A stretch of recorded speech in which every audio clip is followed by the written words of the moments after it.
निर्मला सीतारमण ने आर्थिक सर्वेक्षण पेश किया और कहा अर्थव्यवस्था मजबूत स्थिति में।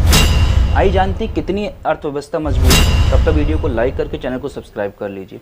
वित्त मंत्री निर्मला सीतारमण ने रिकॉर्ड 7वां केंद्रीय बजट पेश करने से एक दिन पहले सोमवार को संसद में आर्थिक सर्वेक्षण 2023-2024 पेश किया और भारतीय अर्थव्यवस्था को मजबूत विकेट स्थिर आधार पर और भू राजनीतिक चुनौतियों का सामना करने में लचीला बताया। रिपोर्ट में कहा गया है भारतीय अर्थव्यवस्था मजबूत स्थिति में है और भू राजनीतिक चुनौतियों का सामना करने में लचीलापन प्रदर्शित कर रही है। तो अर्थव्यवस्था ने कोविड के बाद की रिकवरी को मजबूत किया है, जिससे आर्थिक और वित्तीय स्थिति सुरक्षित हुई है। सीतारमण ने बताया कि वित्त वर्ष 2024 में अनुमानित वृद्धि दर 8.2% रहेगी तथा अर्थव्यवस्था 4 में से 3 तिमाहियों में 8% के आंकड़े को पार कर जाएगी। उन्होंने कहा कि उन्हें उम्मीद है कि वित्त वर्ष 2023 और वित्त वर्ष 2024 में बनी गतिविधियों में वर्ष 2025 में भी जारी रहेगी, जिसमें 6.5 से 7% के बीच वृद्धि होने की उम्मीद है। वित्त मंत्री ने लोकसभा को बताया कि वित्त वर्ष 2025 से आगे भी मजबूत वृद्धि जारी रहने की संभावनाएं अच्छी हैं। भू राजनीतिक वित्तीय बाजार और जलवायु जोखिमों को अधीन है।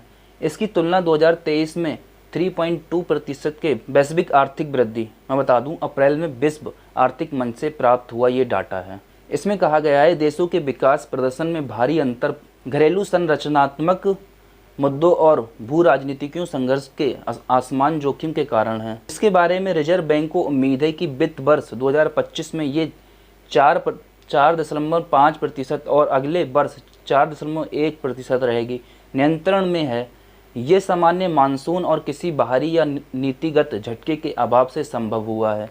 रिपोर्ट में कहा गया है कि हालांकि कुछ खाद्य वस्तुओं को मुद्रास्फीति पर दर बढ़ी है। रिपोर्ट में कहा गया है कि खाद्य मुद्रास्फीति जो वित्त वर्ष 2023 में 6.6% थी, वित्त वर्ष 24 में बढ़कर 7.5% हो गई।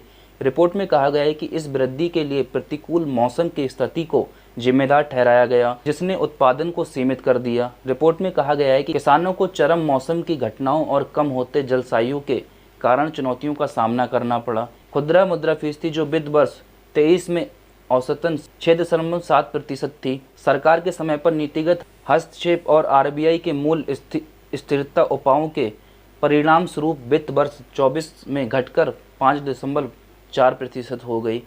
आर्थिक सर्वेक्षण में कहा गया है कि ये महामारी के बाद का सबसे निचला स्तर है। आर्थिक सर्वेक्षण में ये भी कहा गया है कि सरकार की पूंजीगत व्यय पर जोर और निजी निवेश में निरंतर गति न वित्त वर्ष 2024 में पूंजी निर्माण वृद्धि को वास्तविक रूप से 9% तक बढ़ा दिया। राजकोषीय संतुलन के बारे में सर्वेक्षण में कहा गया है कि प्रक्रियात्मक सुधारों, व्यय पर नियंत्रण और बढ़ाने डिजिटलीकरण से प्रेरित अनुपालन लाभ ने विस्तारशील सार्वजनिक निवेश की भरपाई करने में मदद की है।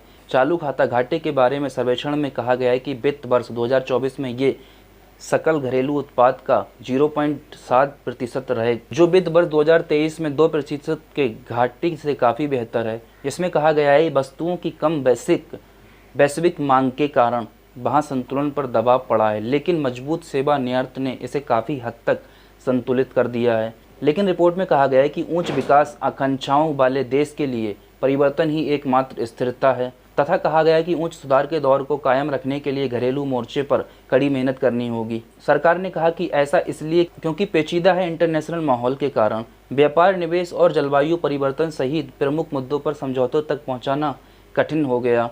आर्थिक सर्वेक्षण में कहा गया है कि अल्पवादी परिदृश्य सकारात्मक हैं, लेकिन दीर्घवादी परिदृश्य के लिए स्पष्ट दृष्टिकोण की आवश्यकता है। इस दीर्घकालिक दृष्टिकोण का एक हिस्सा सरकार की 6 गुना विकास रणनीति है। पहला है निजी निवेश को बढ़ावा देने पर जानबूझकर ध्यान केंद्रित करना। दूसरा है MSME या सूक्ष्म, लघु और मध्यम उद्यमों के विकास और विस्तार रणनीतिक प्राथमिकता के रूप में। तीसरा है भविष्य के विकास के इंजन के रूप में कृषि की क्षमता को पहचानना और उसको दोहन करना तथा नीतिगत बाधाओं को दूर करना। चौथा, भारत में हरित परिवर्तन के लिए वित्त पोषण को सुरक्षित करने की आवश्यकता है। और पांचवा, शिक्षा रोजगार के बीच की खाई को पाटना है। छठा, भारत की प्रगति को बनाए रखने और उसे गति देने के लिए राज्य की क्षमता और योग्यताओं का निर्माण करना है। आज की वीडियो में से इतना ही, मिलते हैं अपनी नई वीडियो के साथ। अगर चैनल को अब तक सब्सक्राइब नहीं किया, चैनल को सब्सक्राइब कर लीजिए। धन्यवाद।